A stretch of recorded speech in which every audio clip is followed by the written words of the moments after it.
It is so good to be back here with you and with all the green of New York State. It was an amazing thing coming back from Southern California, where it was getting very hot, and the hillsides are parched and dry, yellow, brown. To arrive in this green world here.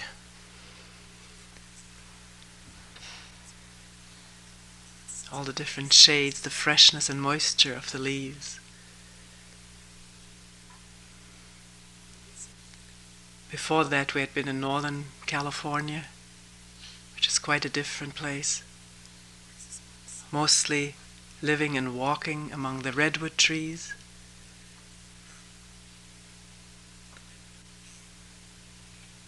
To these enormously tall, straight spires, growing in groups. Among a single one, there are always lots of little sprouts of various sizes, and some of them make it all the way up. So that you usually see clusters of these incredibly huge, tall, straight trees. Standing real close to one of them and looking up, you literally don't see the end of it. Many of them are charred, very black bark. And as you're told, this stems from bygone forest fires, which this tree can withstand on account of its bark, and actually needs for growth because it clears away all the underbrush.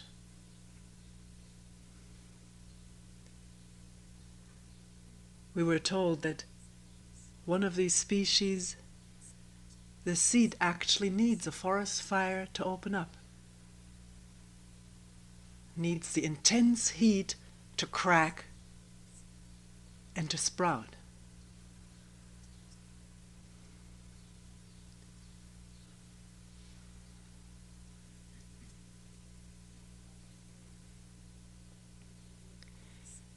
The first thing I wanted to talk about this morning is the word practice, as it is used by people regarding sitting, looking into oneself, Zen work, as we call it if we have to find a name for it. Came across it so much at a Zen center on the West Coast where I'd been invited to talk. Everybody referring to their practice. And last night someone mentioned that a few people have said, we would like to get informally together with some people to discuss our practice. And one wonders what this practice is, and whether the word may possibly, or the conceptualization of practice may have an effect upon what one does. I just, here in the break, during the walking, walked up and looked up the word practice in the dictionary. And what I found was the meaning of the word originally means having to do with action, concerning action. But as it is used, it is to do something repeatedly in order to become proficient. To exercise or drill oneself is another meaning of it. Or to adhere to one's religion.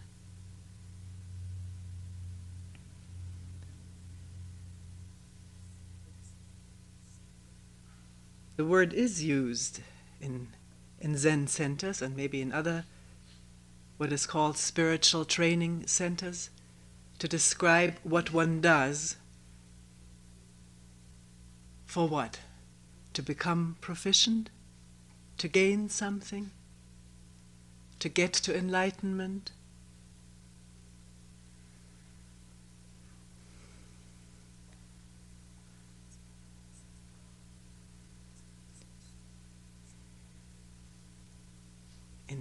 in a skill that one learns, playing baseball or playing the violin, learning typesetting one needs practice, or riding a bicycle to become proficient at it. But is this word applicable and adequate for this looking into oneself, questioning, inquiring who and what one is and what life is, from which one is not separate?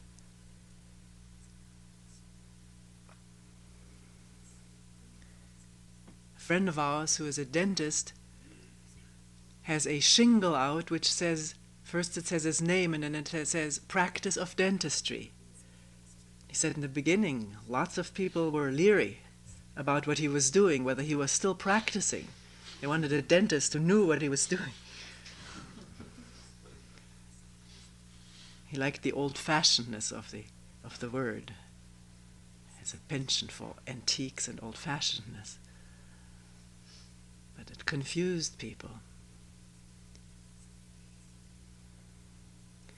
Maybe I can best give an example of someone who came to see me a while ago. It's not a person who is connected with this center, connected with another center. She came because she was in great mental and emotional disturbance, upset, because her long-time lover had left her, totally disoriented. She said she felt near a nervous breakdown, felt like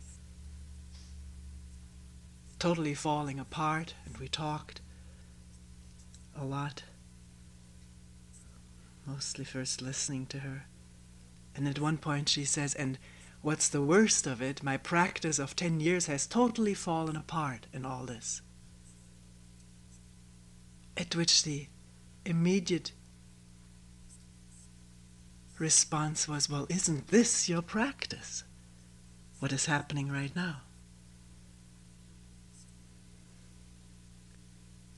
They had this strong, entrenched idea. My practice is one thing, concentrating, being calm, collected.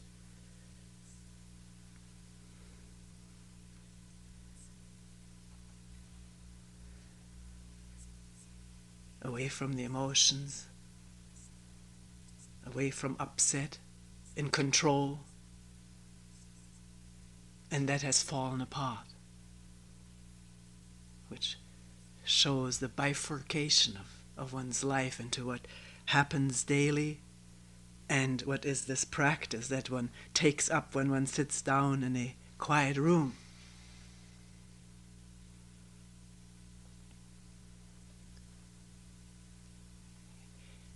Can one think about all this, look into it?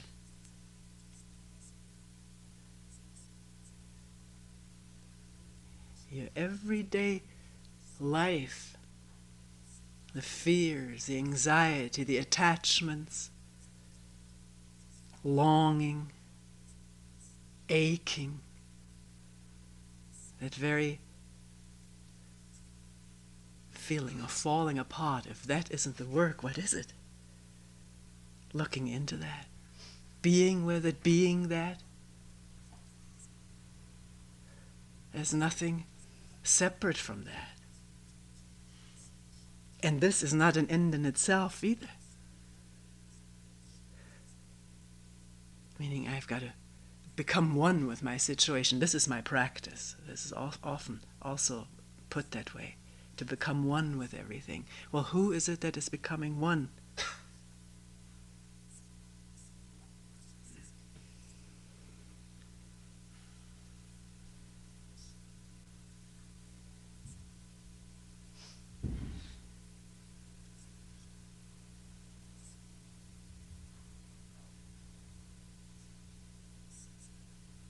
How do I live from moment to moment? What's happening inside and out? And this recurring pattern of anxiety, fear, pain, alternating with desire and pleasure? Is that inevitably the pattern of life? Of my life, of everybody's life? Can pain and sorrow and division, separation, hatred, anxiety, can it actually come to an end?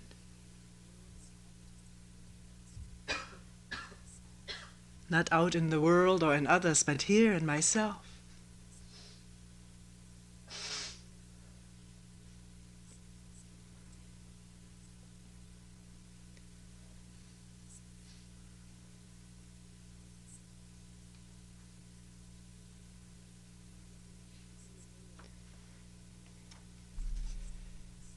In looking through the mail, there was a tape sent from overseas, someone who was communicating that way, rather than writing letters, which is very nice. You can speak into the tape, but if you want to talk about that, you have to transcribe it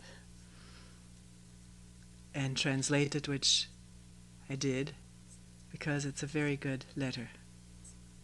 Lends itself for talking about it and may be very applicable to what we do, what happens within us, and the observing of it. So here's a transcription translation with some very minor deletions.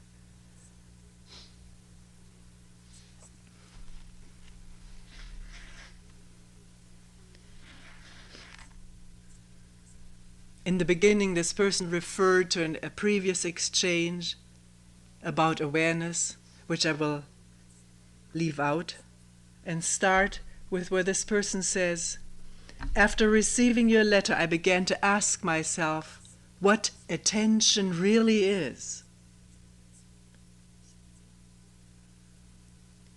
Or rather, what is going on when I'm not attentive?"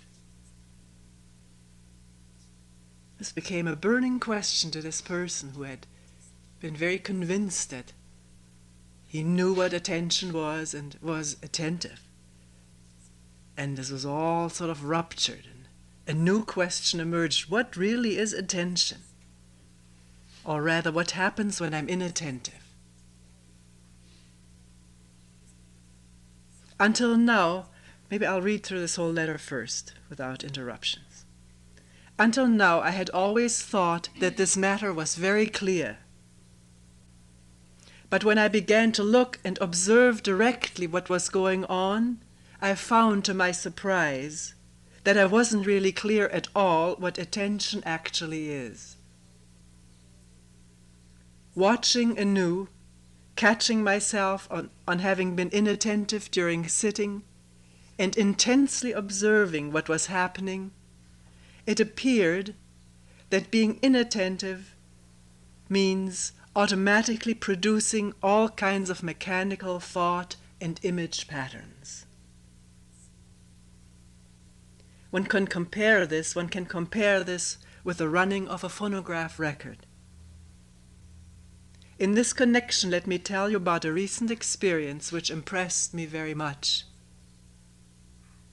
I telephoned my mother, and she began to talk about the past, particularly about an incident when I was a baby and she had given me a little whack on the bottom for having spit into her face. She had told me this story many times before, always laughing a lot while relating it. During this telephone conversation, she started in on the same story again, and I thought, here it comes again. I leaned back and simply listened to her from a certain distance, as it were. The story and the different laughters seemed to be perfectly known to me. At times I had the sudden disturbing feeling that there was a phonograph record on the other side, as though some kind of automaton repeated something automatically. A strong feeling of estrangement arose within me.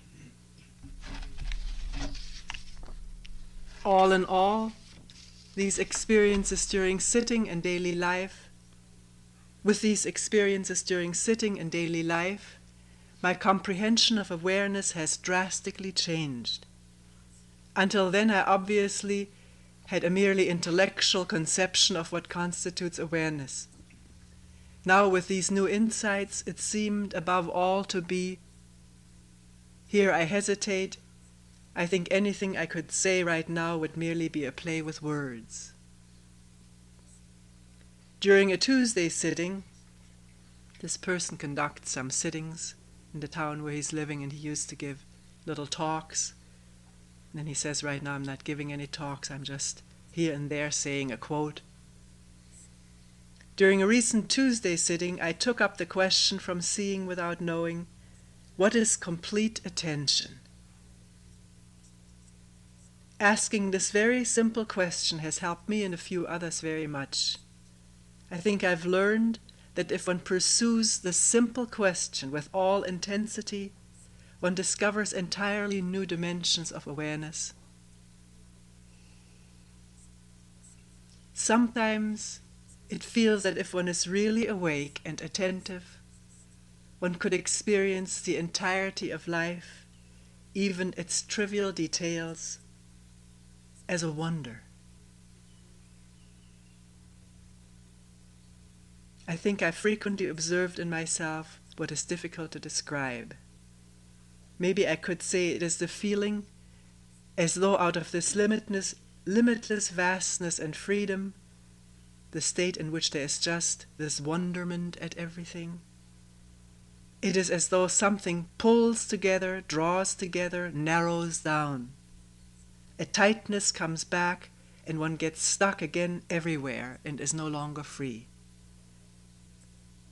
Right at this moment I'm questioning, why does this narrowing down keep reoccurring again and again?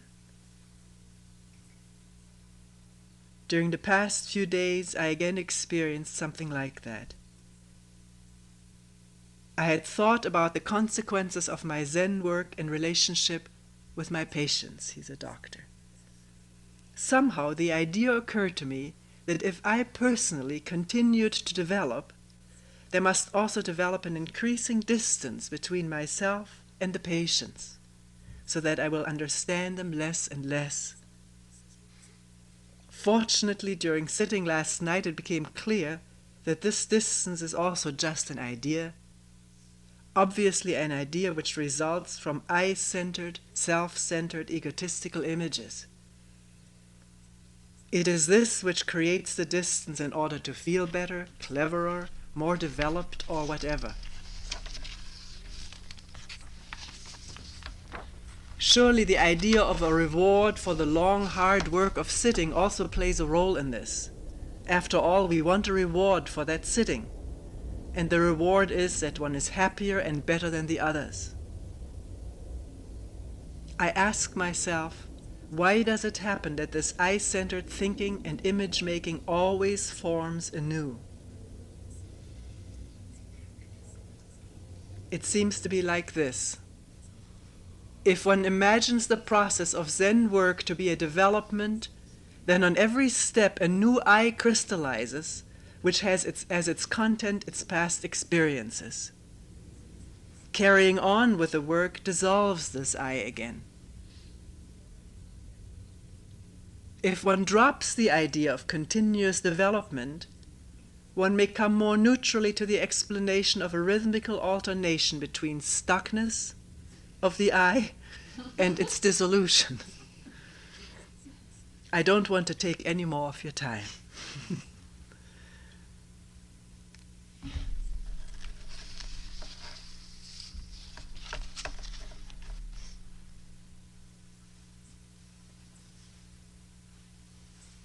Without intending to make any comparison, just as a informative note, this person lives abroad and has been to one retreat.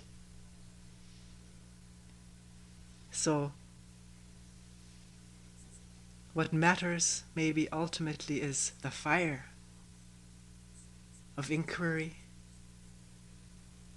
Maybe like the fire, the seed needs to crack, the shell needs to open. The intensity of needing to know, needing to find out, not know in our habitual sense of making it part of our knowledge on which we draw for further life, but to understand what's going on in oneself. So one isn't stuck in an automaton.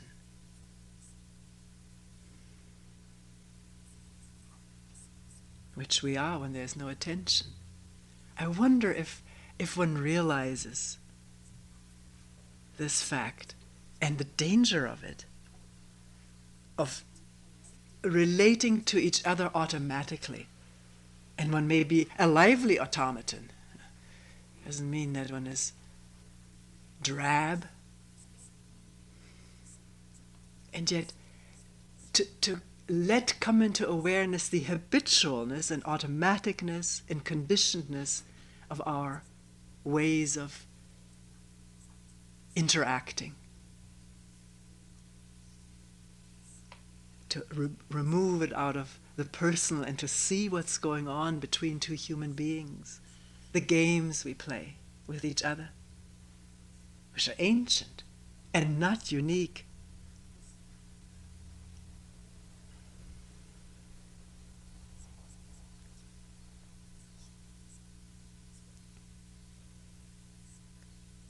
Why is it so difficult?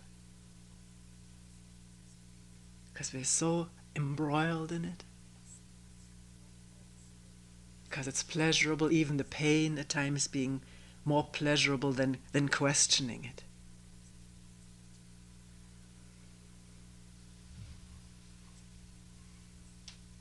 To be a victim is in some ways, even though distorted, pleasurable role one leads.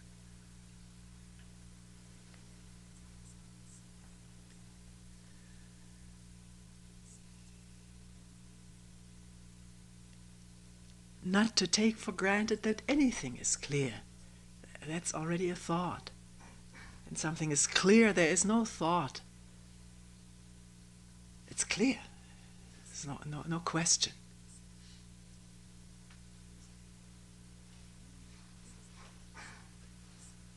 And this tremendous fear of discovering that one is, as one person once put it, a fake.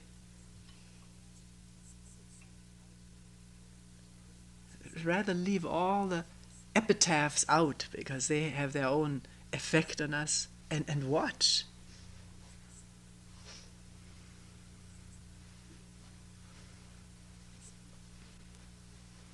These are not sophisticated, intricate questions that this person is asking. It's just, what is attention? But not trying to explain it or think about it, but question it as one sits, and then it's clear one has to see what is happening when one is inattentive.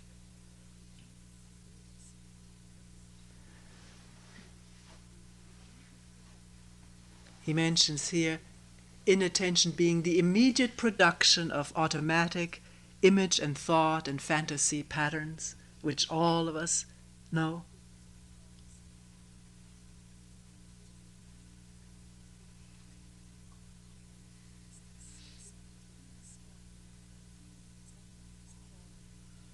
Is the seeing of that a pure discovery or a pain in the neck, so to say, that one is disgusted at oneself? Then that's not seeing. It's immediately a new thought pattern, new inattention. Or the habit, the ingrained habit of condemning and judging, which is not being condemned here. One must see it. Not one must, but can one? One thinks one is better if one judges oneself as bad. It's all the same kind of consciousness, of thought and habit. the education we received sprouting and carrying on, continuing.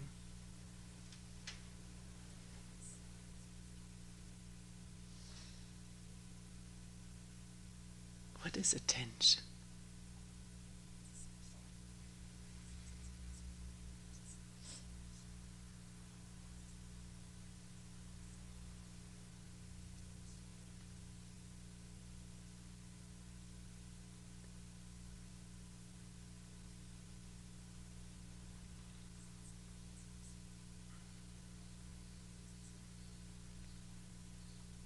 He talks here about a phonograph record.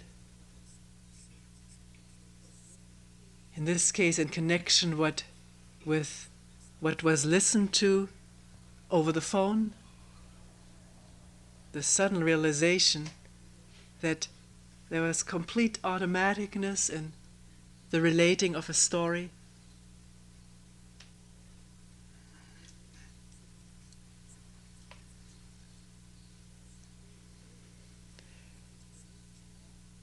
One must observe further than that, because is the listening also automatic? I know this already.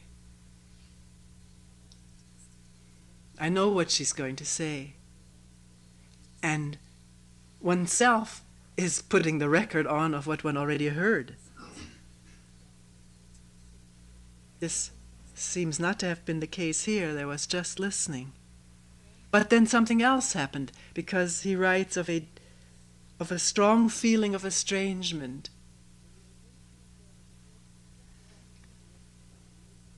The realization was there that the person is just running on a record who is relating this story of childhood and what happened, and the laughter at the same time, the same kind of laughter.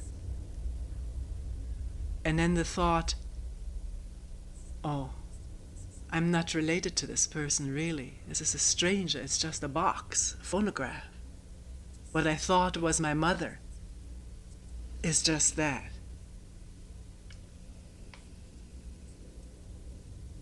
What one thought was one's mother is also an image, isn't it? Maybe the thought that there was a caring, loving, ever-present or whatever person to which one clings. Look at that, the images that you have of your mother, father, lover, husband, wife. And when something happens in the relationship, it happens to that image that one had.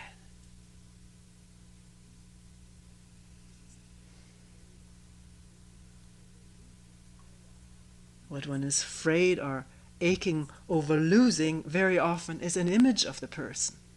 What one thought this person was for one, or at least should have been or should be for one. Not what this person actually is.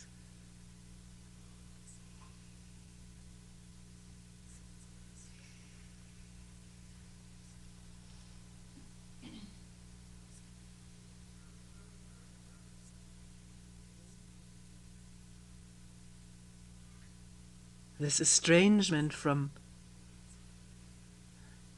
the person who's talking, in that there is, what a shame, I wish it was different. There's nothing wrong with these thoughts. They come, but to see that these are thoughts and what they do create estrangement.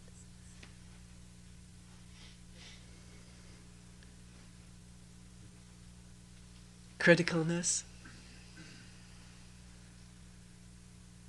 wanting the person to change, to come alive.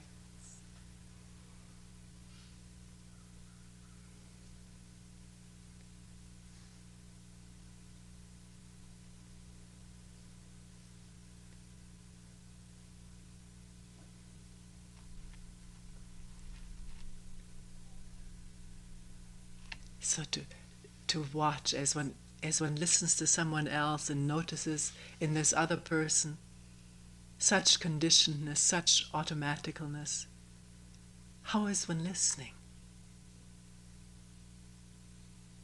Out of the same ground?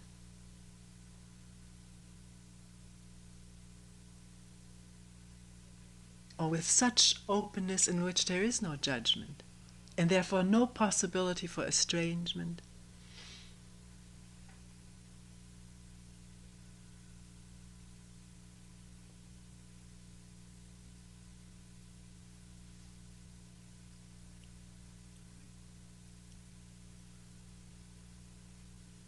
Really listening.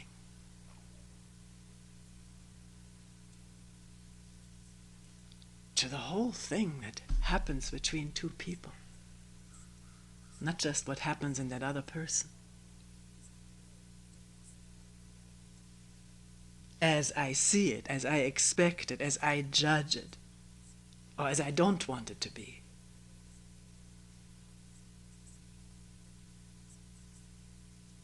So it takes an incredible inner silence and openness.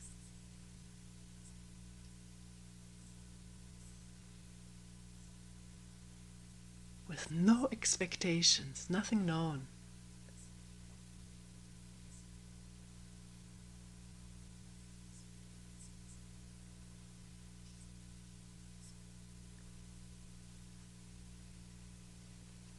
In such a listening, it can happen that the other person hears herself. It's like a listening mirror.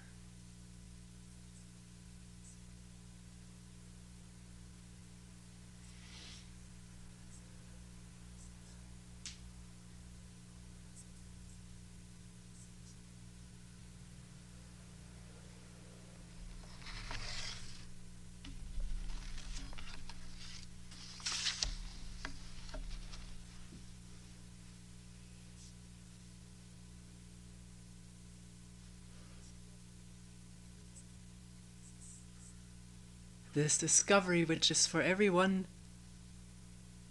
to make, of wonderment at things. Wonder, not wonder, the sense of wonder.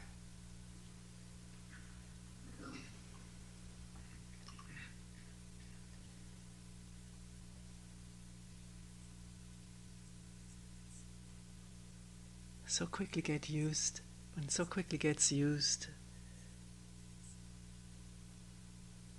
to what is left of natural beauty around us.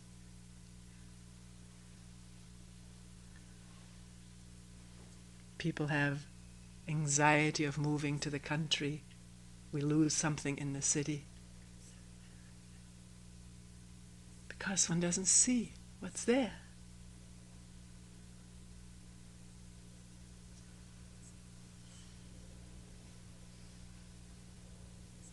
What is awareness which doesn't want anything, which doesn't cling, which is just there, open in wonderment?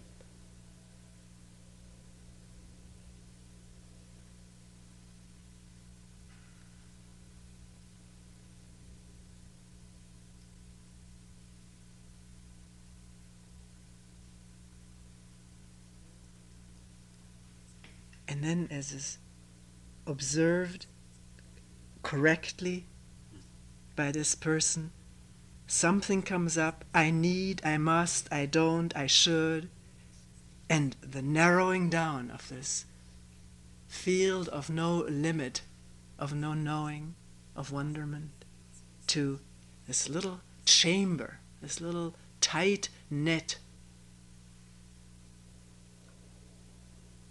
of the I consciousness, me, mine,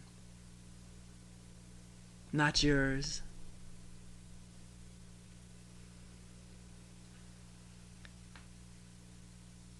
And the pain of that, even though in it is also interwoven pleasure, which doesn't last. And the fear, if it does last, will it last one more moment? Will it be there tomorrow? Or will I be getting old? And then not have it anymore?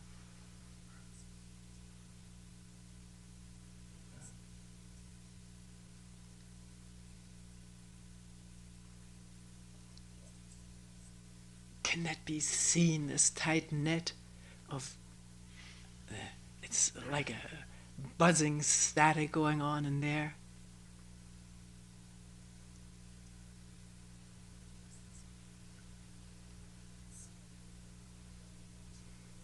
Just thinking about it and how bad it is and how undesirable and I should get rid of it, or I have a right, or I can't change, is all the same stuff. It's the same net.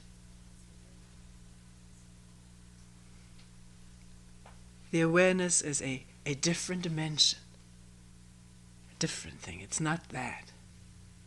Even though this can be observed always in retrospect, when it's already happened.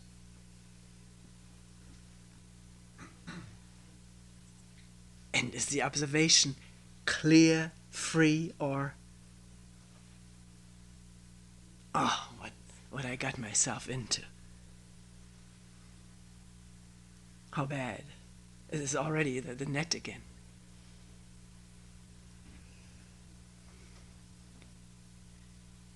But that can be seen any time, at any moment.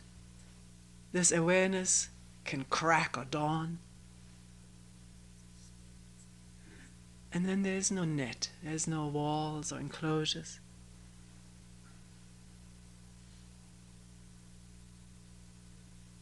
When there's no I that wants or runs or hates or demands.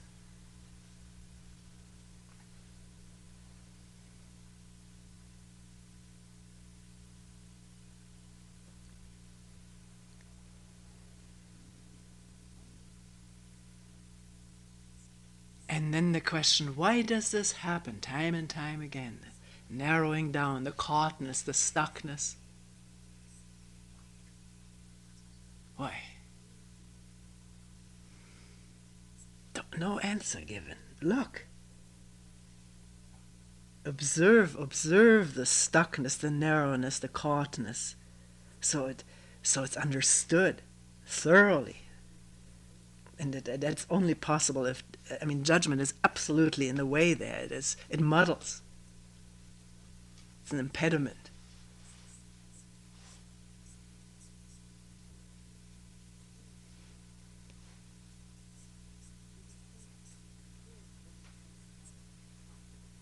Here this person observed one such muddle, and it was a little thought process, very familiar. If I develop more and more like this in my Zen work, I have these insights, which are really quite terrific. Get further and further with this. It's a model that is supplied by Zen writings and teachings. By one side of it, there's another side that has nothing to do with all of this at all. If I become a developed person, achieve complete enlightenment or whatever is held out or imagined or taken over from readings or hearings, then what will happen with my relationship with my patients? I must be there way up, and how can I even still understand them? What thought and images can lead to is always separation, more isolation. And it's totally false. When there's complete understanding, there is no distance. There's not understanding of oneself, there's understanding of anything, everyone. Clarity of what's going on in everyone, which is what's going on in oneself. So one sees the danger of these concepts of development along a spiritual path. And this person really looked at that and discovered that, and hopefully will not be fooled anymore by this.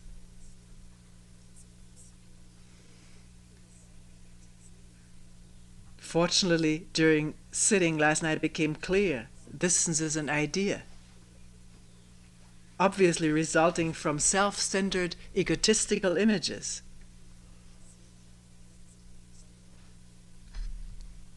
I'm better, I'm cleverer, I'm more advanced. Obviously, from that position, you don't understand anyone. Everybody is just out there. Poor guys and people. Or I have to now compassionately save them, which is a statement which comes out of separation and an established position of the Savior.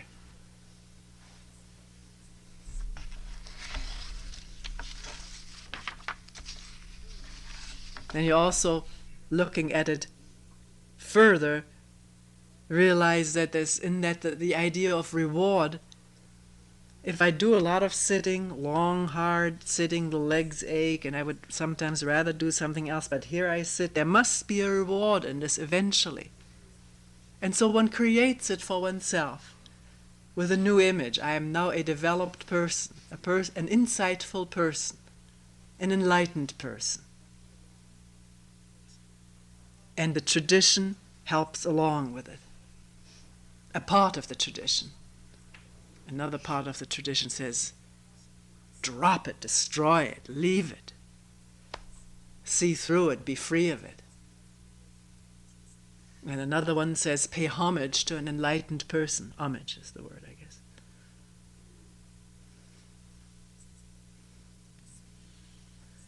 And establishing visible and invisible hierarchies of these developed persons. For the sake of the beginners, this is something that's so often mentioned. It was mentioned out at the center where I was, but don't we need this for the beginners? This tradition, these forms and rituals.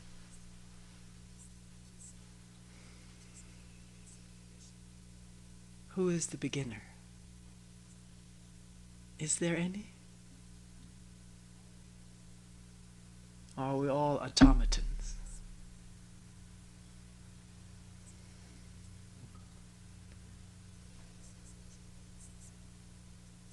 A beginner needs nothing. Not a thing.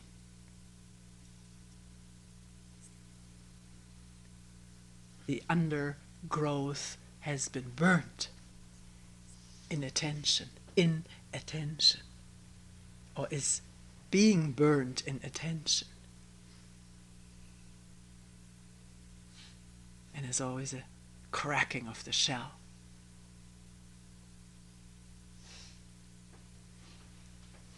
To see freshly, newly.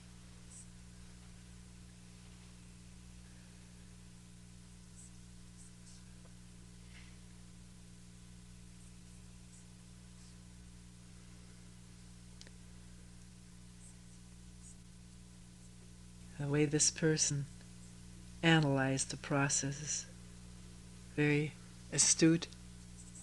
If one believes in development, developmental stages, and there has been an insight, then immediately crystallizes the image of the one who has had this insight, who has this development, who has attained this stage. And a crystallization, you know what it is? It's a hardening of something which is fluid. Something crystallizes out and becomes hard and rigid.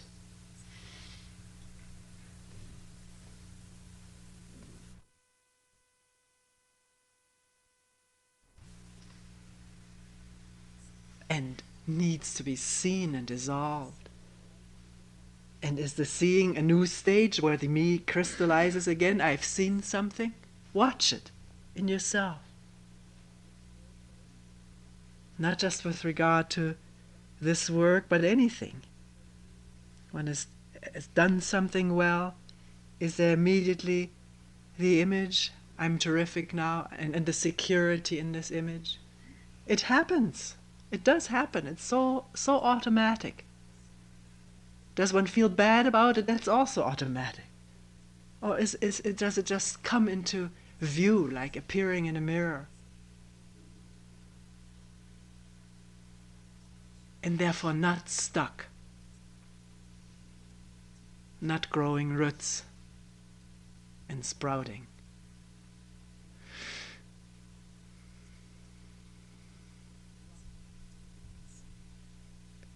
So can one drop this whole idea of developmental stages in this life or lifetime after lifetime, and look here, work here where one is, not knowing what one is going to be next moment, which means free from crystallizations of images? But not I should be free, that's an image. See the image that comes up without judgment.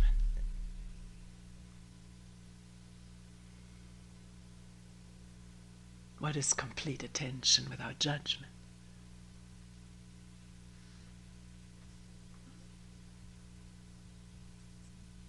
It has no refuge in it, in anything.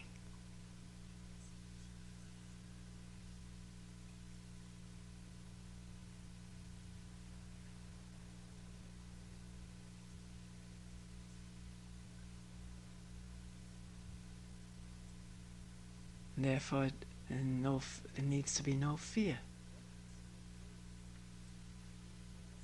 When you have a refuge, you're afraid it won't hold up. And then you look for another one.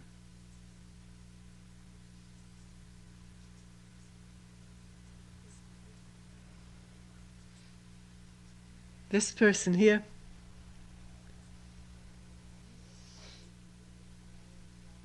has come upon a new explanation for this narrowing down, the stuckness, and then the dissolution of it, and stuckness again, and attention. He calls it sort of a rhythmical alternation. One must beware of resting in any explanation. I'm not saying that this person is. But an explanation has that character. One has explained something, and there's already a feeling of release or ease. Why is there always this self-centeredness cropping up again? That question itself is a much more vital thing than saying, well, it is because it alternates. Then one is sort of excusing it and has found an explanation for it, and it's so with everybody. There's not much I can do about it, which is the end of inquiry and the end of discovery.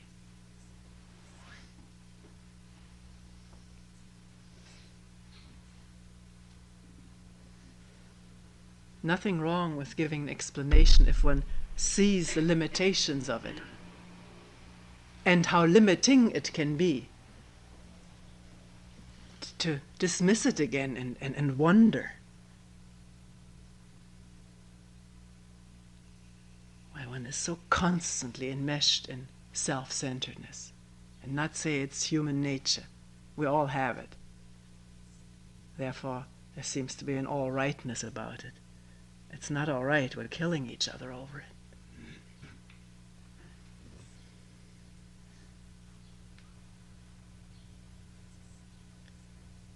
Why?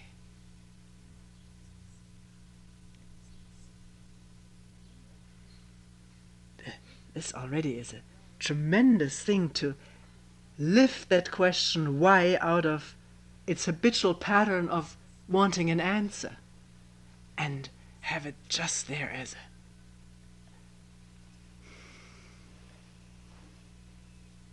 a fire or a flame or just a little ember. Something that nags and will not be satisfied with any answer. Then the looking proceeds, the observing, and with that needing to be still at times, completely still, to let things reveal themselves, which they will.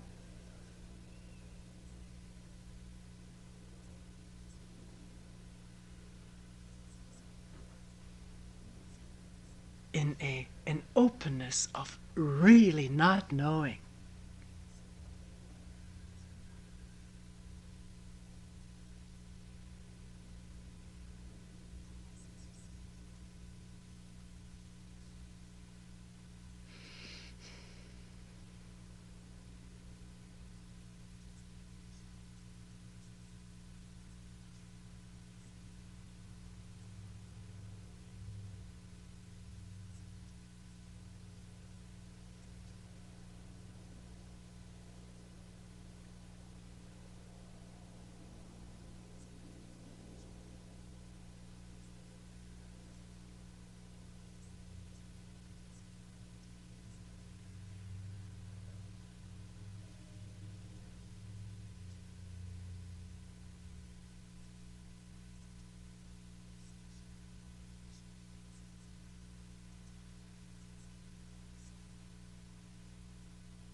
We will end here for today.